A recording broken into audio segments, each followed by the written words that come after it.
జరిగినటువంటి కార్యక్రమం. ఇక ఇవాళ హుజూర్ నగర్ నియోజకవర్గం అయిపోయింది కదా, నిన్న భువనగిరి అయిపోయింది కదా, ఇప్పుడు కోదాడ నియోజకవర్గాన్ని తీసుకుందాం. కోదాడ నియోజకవర్గంలో ఉన్నటువంటి, దయచేసి మార్నింగ్ న్యూస్ చూస్తున్నటువంటి మిత్రులారా లైక్ చేయండి, షేర్ చేయండి.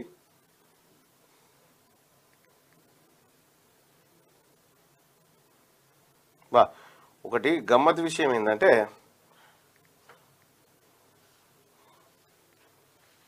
చలో ఓపెన్ చేయి.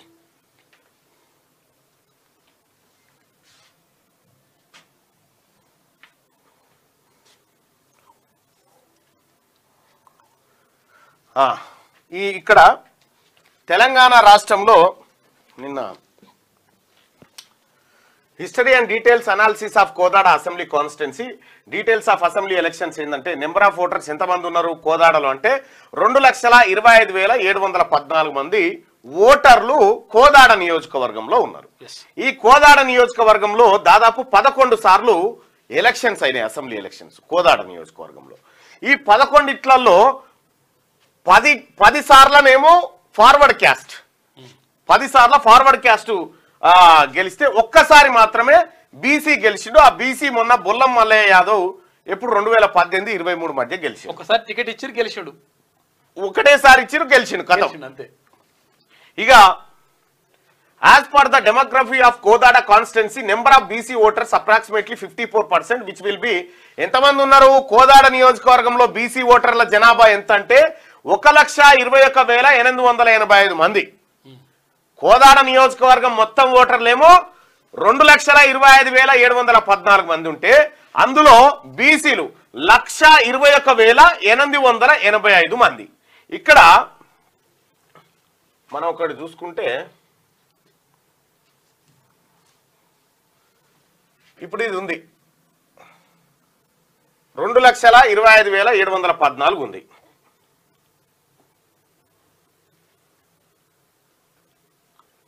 ఆ 2,25,714 అంటే ఈ కోదాడ నియోజకవర్గానికి ఎమ్మెల్యే కావాలంటే ఇందులో 50% +1 రావాలి, అంతే కదా. ఇక మనం ఎక్కువ అయితే అది అంటే ఇద్దరే ఉంటే, ఇగో 2 లక్షల ఓట్లే పోలైనాయి అనుకుందాం బై, ఇక అదంతా ఎందుకు, ఇద్దరే ఉంటే అట్లా 1,00,000 కావాలి, ఇద్దరే ఉంటే 2 లక్షల ఓట్లు పోలైనాయి అనుకుందాం. 2 లక్షల ఓట్లు పోలు, ఇందులో గెలవాలంటే 1,00,000 రావాలనుకో, ఇద్దరే పోటీ చేస్తే 1,00,000 కావాలి. ఎక్కువ మంది చేస్తే 1,00,000 ఓట్లు అయితే కోదాడలో ఎమ్మెల్యే కావచ్చు. ఇక్కడ ఉన్న ఓట్లన్నీ 2,25,000. బీసీల ఓట్లు ఎన్ని ఉన్నాయి, 1,21,000, 1,21,885 ఓట్లు ఉన్నాయి ఇక్కడ కోదాడ నియోజకవర్గం. ఓన్లీ బీసీలే ఇవి, ఓన్లీ బీసీల ఓట్లు ఇవి. అయితే బీసీలు వాళ్ళ ఓటు వాళ్ళు వేసుకుంటే వాళ్ళు ఎమ్మెల్యే కాగా ఇంకొక 21,000 ఓట్లు మిగులుతాయి ఇంకా. ఇక్కడ నిన్న మొన్న ఎవరో ఒక ఆయన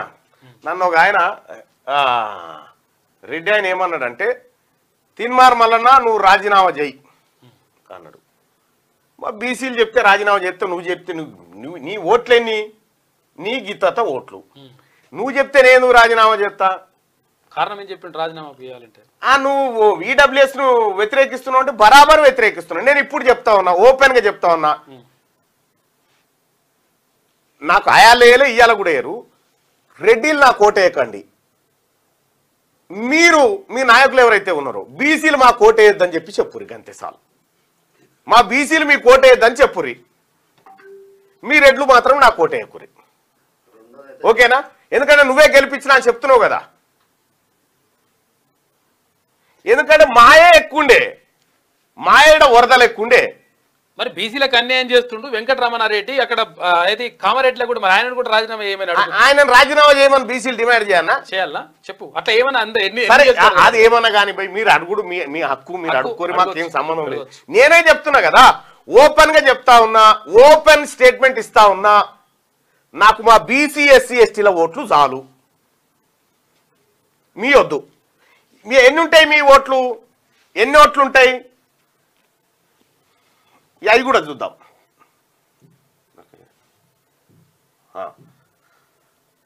కోదాడ నియోజకవర్గంలో బీసీల ఓట్లు 1,21,885 ఉన్నాయి. ఇక్కడ మొత్తం ఓసీలే, మొత్తం ఓసీలు అంటే వైశ్యులు, బ్రాహ్మణులు, రెడ్డిలు, ఆ తర్వాత అప్పర్ క్యాస్ట్ కమ్మలు అందరు కలిపి కూడా 19,000 మంది ఉన్నారు. 19,000 మంది కంటే ఈ బీసీల కంటే ఎంత తక్కువ ఉన్నారంటే ఇంకా 1,02,000 మంది తక్కువ ఉన్నారు. ఇంకా మిగిలిన ఓట్లు ఉన్నాయి కదా, ఇప్పుడు గెలవంగా మిగిలిన ఓట్లు ఉన్నాయి, మిగిలిన ఓట్లతో పోటీ చేసినా కూడా బీసీ గెలుస్తాడు. ఇక్కడ 19,411 మంది వాళ్ళు ఓసీలు ఉంటే దాంట్లో 10 సార్లు గెలిచిరు వీళ్ళు. ఈ ఓట్లతోని 19,000 ఓట్లతోని 10 సార్లు గెలిస్తే 1,21,000 ఓట్లతోని 10 మాటలు ఓడిపోయారు బీసీలు. ఇప్పుడు ఈ లెక్కలు వాళ్ళకి ఇబ్బంది అవుతుందబ్బా. ఇవి చెప్పొద్దు, ఇన్ని రోజులు అంటే దాచిపెట్టాం కానీ ఇవి చెప్పొద్దు అంటారు. మా రాహుల్ గాంధీ గారు, మా నాయకుడు, మా భావి భారత ప్రధాని ఎక్స్రే తీయమని చెప్తా ఉన్నాడు. ఎక్స్రే తీయమంటుండు. ఆ ఎక్స్రే తీసే పనిలోనే ఉన్నాం ఇవాళ ఇన్ని రోజులు ఇవి చెప్పలే. ఏమనంటే గెలుపు గుర్రం, ఆ గుర్రం ఎట్లుంటుందో, ఆ గుర్రం ఎట్లుండో, గెలుపు గుర్రాలకే టికెట్లు, ఈ గుర్రాలు ఎట్లుండే తెలియదు. ఆ గెలుపు గుర్రం అవుతుంది. ఈ పార్టీలో ఓటమి గుర్రం, ఇళ్ళకి రాగానే గెలుపు గుర్రం అవుతుంది అన్నట్టు. అట్లా ఈ గుర్రాల కథ కూడా తర్వాత చర్చించుకుందాం. కానీ ఇక్కడ as per demography of Kodad constituency number of OC voters ఎంతమంది అంటే 8.6%. ఇందులో వెలమలు, ఆ తర్వాత రెడ్లు ఇక్కడ నుంచి ప్రాతినిధ్యం వహిస్తున్నారు కూడా. ఇందులో ఉండేటువంటి రెడ్ల పర్సెంటేజ్ వచ్చేసి 4% ఉంటుంది. 4% అంటే దీంట్లో 4% అంటే అప్రాక్స్గా ఒక 8,000 నుంచి 8,000 మంది దాకా ఉంటారు అనుకోరాదు. 8,000 మంది రెడ్డి పాపులేషన్ ఉంటుంది. 8,000 మంది ఉన్నటువంటి రెడ్డి పాపులేషన్కి ఆ తర్వాత ఇంకొక 1000 ఉండేటువంటి వెలమ పాపులేషన్కి అంటే 9,000 మంది కలిపి 10 సార్లు ఎన్నికయ్యేటువంటి అవకాశం వచ్చింది ఇక్కడ. కానీ 1,21,000 మంది ఉన్నటువంటి బీసీలకు 10 సార్లు ఓడిపోయారు. ఎందుకంటే బీసీలంతా పార్టీ సింబల్ కోటేసుకుని నేర్చుకోరు కాబట్టి ఓడిపోయారు. నిజంగా వాళ్ళు బీసీకే ఓటేసుకుని నేర్చుకుంటే మీ జీవితాంతం కొట్లాడినా కూడా వార్డు మెంబర్ కూడా కాలేరుగా. ఇగో ఈ అన్యాయం జరిగిందనేది రాహుల్ గాంధీ గారు పదే బతుకుంటున్నటువంటి మాట ఇది. ఇక్కడ కోదాడ కాన్స్టిట్యున్సీ 6 మండలాలు ఉన్నాయి కోదాడలో. ఈ కోదాడలో ఉన్నటువంటి 6 మండలాల్లో జెడ్పీటీసీలు ఉంటారు. ఈ జెడ్పీటీసీలు ఎవరు? ఇక్కడ కోదాడ మండలం ఉంది, ఇది అన్రిజర్వ్డ్ అయితే అది ఓసీ కాపుకి ఇచ్చారు. ఇక్కడ మోతే మండలం ఉంది, ఇది అన్రిజర్వ్డ్ అయితే వెలమకి ఇచ్చారు. నడిగూడెం ఇది ఎస్సీ అయితే ఎస్సీకి ఇచ్చేసారు. మునగాల అన్రిజర్వ్డ్ అయితే ఓసీ కమ్మకి ఇచ్చేసారు. చిలుకూరు బీసీ అయింది కాబట్టి బీసీకి దక్కింది. Anantagiri unreserved OC Reddy.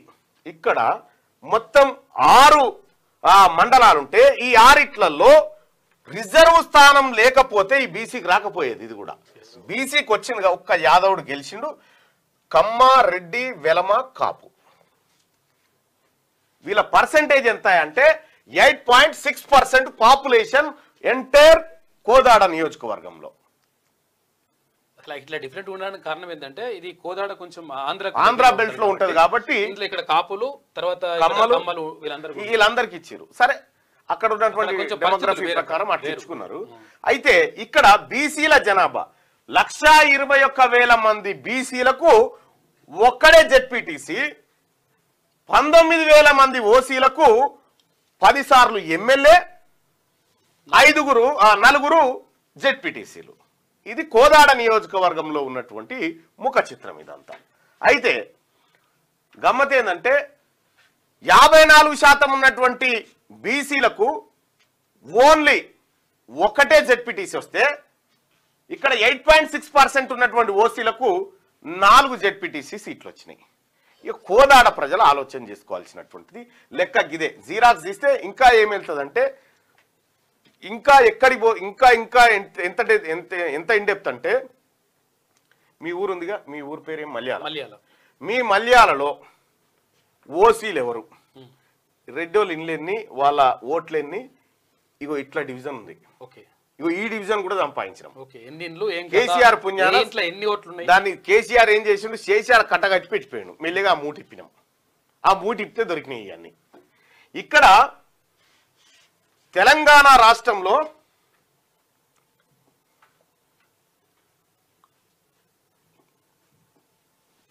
తెలంగాణ రాష్ట్రంలో 6.98% ఉన్నటువంటి ఓసీలు అంటే ఓసీలు కూడా అనొద్దాలని, ఇందులో ఉన్నటువంటి పేదల్ని కాదు, పేదలు అన్ని అదర్ క్యాస్ట్ కింద ఎస్సీలు కూడా వస్తారు కాబట్టి ఎఫ్సి ఫార్వర్డ్ క్యాస్ట్. ఇందులో ఎవరైతే మనం ఓసీ అనుకుంటామో ఇందులో ఉద్యోగాలలో వీళ్ళకి ఎంత ఉద్యోగం అంటే ఉద్యోగాల్లో లెక్క ఉందా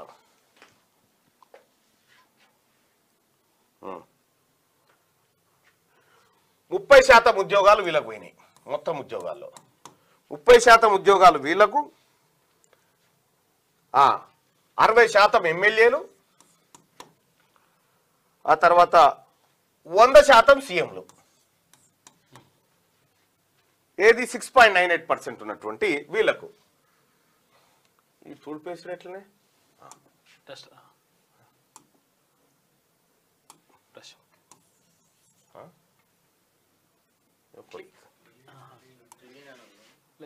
క్లీన్ అంటే మొత్తం పోతుంది. క్లీన్ అంటే మొత్తం పోతుంది. ఇక పోతే మళ్ళీ క్లియర్గా రాసుకొస్తా.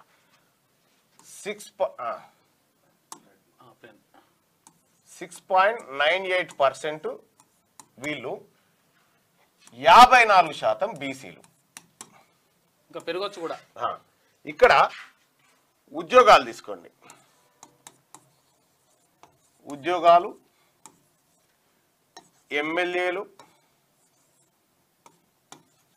ఆ తర్వాత సీఎంలు. ఈ 9.8% ఉన్నటువంటి ఫార్వర్డ్ క్యాస్ట్ వాళ్ళకి మొత్తం 100% ఉద్యోగాల్లో 6.98% ఉన్నటువంటి వాళ్ళకు 30% ఉద్యోగాలు వాళ్ళకే వచ్చినాయి, వాళ్ళకే ఉన్నారు. ఇక తర్వాత ఎమ్మెల్యేలో 60% ఎమ్మెల్యేలు వాళ్ళే, ముఖ్యమంత్రుల్లో 100% ముఖ్యమంత్రులు వాళ్ళే. ఇక్కడ బీసీలకు సంబంధించి చూద్దాం. 60% ఉన్నటువంటి బీసీలకు 40% ఉద్యోగాలు. ఆ తర్వాత ఎమ్మెల్యేలు ఎంతమంది అంటే 20%, సీఎంలు ఎంత అంటే 0%. ఇదే ఎక్స్రే గిదే, ఎక్స్రే గిదే. రాహుల్ గాంధీ గారు చెప్తున్నటువంటి ఎక్స్రే కార్యక్రమం అంతా గిదే. ఉద్యోగాల్లో 30% పోయినాయి, ఎమ్మెల్యేలు 60% వాళ్ళే, సీఎంలు 100% వాళ్ళే. ఇక్కడ బీసీల బతుకు చూడరు ఎట్లా ఉందో, బీసీల బతుకు ఎట్లుందో చూడరు. EWS reservation 6. ఇక్కడ 54% ఉన్నటువంటి వీళ్ళకేమో 27% రిజర్వేషను, 6.97% ఉన్న వీళ్ళకేమో 10%. ఈ 6.98లో ఈడబ్ల్యూఎస్ మళ్ళా ఈడబ్ల్యూఎస్ కోటా ఎంత? 1 or 2%. Economical weaker section 1 or 2% ఉండాలి పేదలు. అయితే ఇక్కడ అట్లా కాదట. ఇక్కడ వీళ్ళు 8 లక్షలు ఉన్నా కూడా రిజర్వేషన్ పొందొచ్చు. ఇక్కడ మాత్రం 8 లక్షలు దాటితే క్రిమిలేయర్ కింద ఇతనికి ఉద్యోగం రాదు. క్రిమిలేయర్ అని పెట్టిరు. ఇక్కడ ఇదేమో దేశవ్యాప్తంగా బీసీలు తెలంగాణలో ఎంతమంది ఉన్నారో లెక్కల ప్రకారం 27%, కొన్ని చోట్ల బీసీలు లేరు, అక్కడ ఇయ్యలే. కానీ ఈడబ్ల్యూఎస్ మాత్రం ఓసీ ఉన్నా లేకపోయినా 10% ఇవ్వాలన్నట.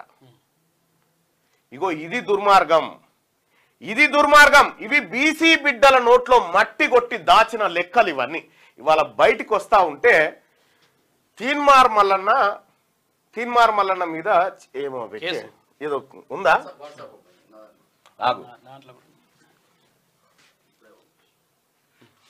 ఇదేనా? తీన్మార్ మల్లన్న రెడ్డి జాగృతి వాళ్ళు పాపం వాళ్ళు తీన్మార్ మల్లన్న మీద ఈడబ్ల్యూఎస్ 10% రిజర్వేషన్లు మరియు ఈ విషయంపై భారత అత్యున్నత న్యాయస్థానం సుప్రీంకోర్టు ఇది సరైనదే అని ఇచ్చిన తీర్పును ఎక్కడిచ్చిందో చూపెట్టరు. ఇది సరైనదని తీర్పు ఎక్కడిచ్చింది? అప్ టు 10% అన్నది. ఇక్కడ వాస్తవానికి మొత్తం జనాభాలో వీళ్ళు ఎంతమంది? రెడ్ల జనాభా ఎంతమంది ఒక్కసారి చూస్తే 10 లక్షలే. 10 లక్షలు రెడ్డి, 4 లక్షల చిల్లర, 4.5 లక్షలు వైశ్య, వెలమనేమో 1 లక్ష, ఇట్లా వెలమ సామాజిక వర్గం ఉంది. ఇందులో ఇప్పుడు నేను చెప్తా ఉన్నా, బీసీ సమాజానికి కూడా చెప్తా ఉన్నా, ఎవరైతే ఈడబ్ల్యూఎస్ కోటా కింద ఉద్యోగాలు పొందుతా ఉన్నారో వాళ్ళ సర్టిఫికెట్లు రైట్ టు ఇన్ఫర్మేషన్లో తీసుకోండి. దాదాపుగా ఫేక్ సర్టిఫికెట్ పెడతా ఉన్నారు అనేది నేను చెప్తున్న మాట కాదు, కోర్టు చెప్పిన మాట. ఇది ఫేక్ సర్టిఫికెట్లు పెడతా ఉన్నారు, అసలైనటువంటి అర్హులకు అందట్లేదని. ఇందులో ఉన్నటువంటి పేదవాళ్ళకు దక్కాల్సిన రిజర్వేషన్ అది. మొన్న ఉదాహరణ చూపిస్తే కదా కాలోజీ హెల్త్ యూనివర్సిటీకి సంబంధించి ఎట్లా కొట్టుకపోయారు అనేది. మొన్ననే కదా జెడ్పీటీసీగా పోటీ చేసినటువంటి వాళ్ళ కూతురుదే బయట పెట్టి చూపించిన కదా, ఫేక్ సర్టిఫికెట్లు పెట్టి చేస్తా ఉన్నారు. ఇక్కడ ఏందయ్యా అనంటే ఈడబ్ల్యూఎస్ 10% రిజర్వేషన్ ఉండొద్దని తీర్మానం, 100% ఉండొద్దని చెప్తా ఉన్నా. ఇది నేను కాదు, మధ్యప్రదేశ్ హైకోర్టు చెప్పింది మొన్న జడ్జిమెంట్ లో, కర్ణాటక హైకోర్టు చెప్పింది మొన్న. ఏమని? ఈడబ్ల్యూఎస్ తెలంగాణ రాష్ట్రంలో 6.98% ఓసీలు ఉంటే 10% రిజర్వేషన్ ఎట్లా అమలు చేస్తారు? వీళ్ళకి కావాల్సిందంతా ఒకవేళ మొత్తానికి మొత్తం ఇచ్చినా కూడా 7% ఇస్తే సరిపోయేది. 3% ఎక్స్ట్రా దేనికి? 3% ఎక్స్ట్రా దేనికి? ఎటు పోతా ఉంది ఇది? ఈ 3% తీసుకొచ్చి జనరల్లో వేస్తే అలా ఓసీ పిల్లగారు కూడా పోటీ చేయొచ్చు కదా, బీసీ పిల్లగారు కూడా పోటీ చేయొచ్చు కదా, ఒకవేళ ఇంత అనుకున్నా కూడా. కాబట్టి వీళ్ళు తప్పుదోవ పట్టించడానికి అత్యంత జాగ్రత్తగా వీళ్ళది ఏంటంటే తీన్మార్ మల్లన్న ఛానల్ను మనం అంతా కలిసి నడవకుండా చేయాలని వీళ్ళ ఉపాయం అట. కేసీఆర్ చేసి అలిచిపోయింది. అది కేసీఆర్ చేసి అలిచిపోయిండు. అయినా కానీ ఎకనామికల్ వీకర్ సెక్షన్ ఇక్కడ నేనేం చెప్తా ఉన్నంటే, రాజ్యాంగబద్ధంగా అన్ని కులాలను అన్ని మతాలు గౌరవిస్తాయని దైవ సాక్షిగా ప్రమాణం చేసిన ఇతడు మా ఓసీ కులాల్లో ఉన్న పేదవాళ్ళ మనోభావాలకి, పేదవాళ్ళకి ఏ బాధ లేదు, పేదవాళ్ళకి 100% రిజర్వేషన్ ఇవ్వాలి. ఈ దొంగ సర్టిఫికెట్లు పెట్టుకొని ఉద్యోగాలు పొంది ఓసీలో ఉన్నటువంటి పేదవాళ్ళకి ఇప్పుడు సపోజ్ ఇక్కడ తెలంగాణ రాష్ట్రంలో రెడ్డిలు ఓసీ కమ్యూనిటీ, కర్ణాటకలో బీసీ రెడ్డిలు. మరి కర్ణాటకలో ఉన్నటువంటి బీసీలను మోసం చేయమని మీరు చెప్పదలుచుకున్నారా? కర్ణాటకలో ఉన్నటువంటి బీసీలను మోసం చేయమని మీరు చెప్పదలుచుకున్నారా? కర్ణాటకలో ఉన్నటువంటి ఓసీ బిడ్డలకు కూడా న్యాయం జరగాలని మేము చెప్తా ఉన్నాం. ఈ అప్పర్ క్యాస్ట్ లో కేవలం కొద్ది మంది మాత్రమే ఈ రాజ్యాంగ ఫలాలను అందుకుంటా ఉన్నారు. వాళ్ళ నుంచి విముక్తి అయిపోయి కింద పేద బ్రాహ్మణుడికి, పేద వైశ్యుడికి, పేద రెడ్డి బిడ్డకు ఈ ఫలాలు దక్కాలి. ఇవి దక్కకుండా ఇట్లా ఈడబ్ల్యూఎస్ రిజర్వేషన్ కూడా మధ్యప్రదేశ్ కోర్టు జడ్జిమెంట్ ప్రకారం చెప్తా ఉన్నా, 100% రిజర్వేషన్ ఉంటే 100% కాదు. ఆల్రెడీ ఏదైతే ఆరక్షణ 100% రిజర్వేషన్ ఉంటే ఇందులో 50% ఎస్సీ ఎస్టీ బీసీలకు పోతే మిగిలిన 50% లోని 10% అని చెప్పారు. మొత్తం 100 లోంచి 10% అనేది ఇలా తొండి ఇలా కథ. ఇక తీన్మార్ మల్లన్న మీద కంప్లైంట్ ఇచ్చారు. బీసీలు తలుసుకుంటే, బీసీలు కనుక అయ్యదలుచుకుంటే మీరు అడగన్న బయట పెడతారా? ఇటువంటి చిల్లర పనులు చేసుకుంటా.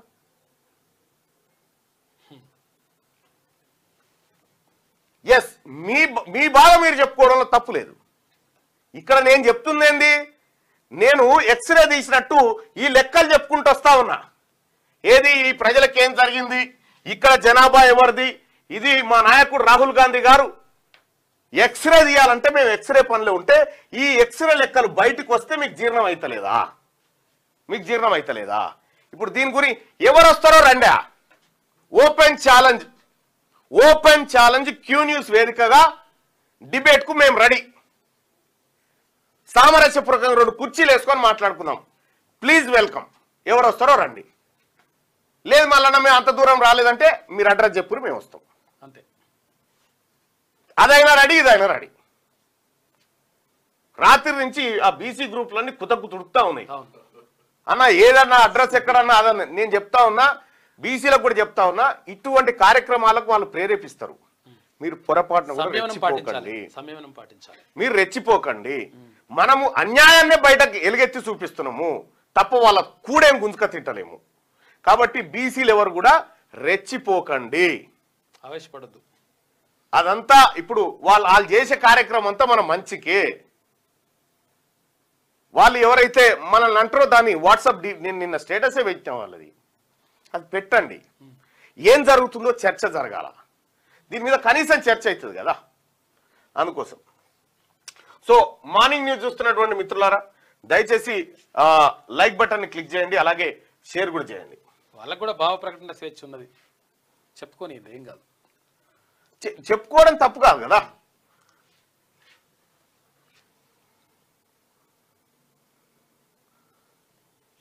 మళ్ళీ నాకు కరెక్ట్ వాళ్ళకు బుద్ధి చెప్పాలి ఈసారి ఓసీలకు అని చెప్తా ఉన్నారు.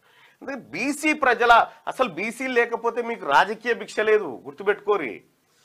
బీసీ ఓట్లు మాకొద్దు అని చెప్పురి చూద్దాం, మీ బీసీలు మాకు ఓట్లు వేయకూరని చెప్పురు చూద్దాం.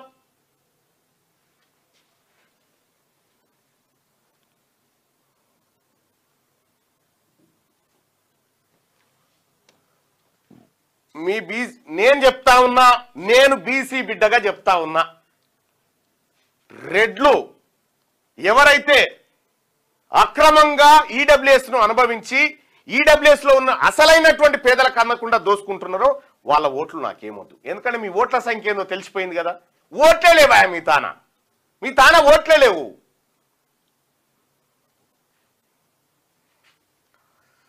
అగో ఒక ఆయన మొండికత్తి సత్యమట, బీసీలను ఉంచడానికి ఎత్తుకున్నారా ఇది అంటాడు. ఈయన లేవట్టినట్టు ఇది ఇన్ని రోజులు కులగణనపై సంతకం అయిందా కాలేదు. 100% బీసీలను ఒక్కతాటికి తీసుకొస్తా ఉన్నాం. ఈ బీసీలు ఖచ్చితంగా రాహుల్ గాంధీ గారి వెన్నంటి నిలబడతారు. రాహుల్ గాంధీ గారు చెప్తున్నటువంటి కులగణన ఈ బీసీలకు జరుగుతుంది. రాహుల్ గాంధీ గారు చెప్పినటువంటి 42% రిజర్వేషన్ ఈ బీసీలకు దక్కుతుంది ఖచ్చితంగా. దయచేసి మార్నింగ్ న్యూస్ ను లైక్ చేయండి, షేర్ చేయండి సోదరులారా. ఇక మార్నింగ్ న్యూస్ లోకి వెళ్తే